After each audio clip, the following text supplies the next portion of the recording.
If I were running a business, which thank God I'm not, but if I were running a business, I don't think there's that much that I can do. I can't solve the nation's problems.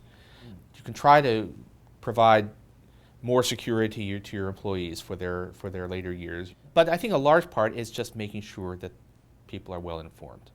We have lots of evidence from behavioral economics that people, particularly making decisions about the fairly distant future, making decisions about retirement plans, do not think it through.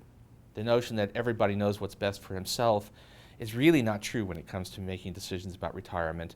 And I think firms should be trying really hard as a public service and also just to be a good employer to be informing their employees about what their choices are, what the likely outcomes are, honestly telling them that you need to do the following if you want to have enough to live on after you retire. So that's a do the right thing, which is not actually going to cost money. It's just a question of giving good advice, and I think that's incumbent because a lot of people have really made bad decisions, and it's partly because nobody pointed out to them that it was a bad decision.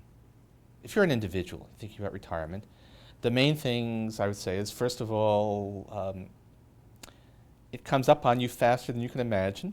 As someone just approaching 60, I can tell you that the last 35 years went by awfully fast, and you really need to start making provision. It's a really strong temptation. It's a natural human thing to imagine that the days when you'll actually be asking, do I have enough to retire on, are unimaginably distant, and to lowball the amount that you need to put aside.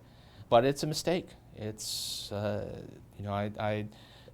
had the good fortune, I think, that I'm in pretty good shape as I'm moving towards that destination, though stuff can still happen. But lots of people, friends of mine, are not, and it's because when they should have been thinking about it hard, when they were in their 30s or their 40s, it seemed like an unimaginably distant thing.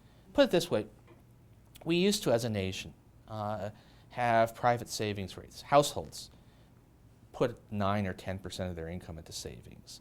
In recent years, that's been as low as basically zero. And the old ways were right. The old system was right. People should be putting aside a lot, and probably during prime earning years, it should be more than that. Retirement, as I say, it comes along. People live longer than they used to. You're going to want to have that cushion.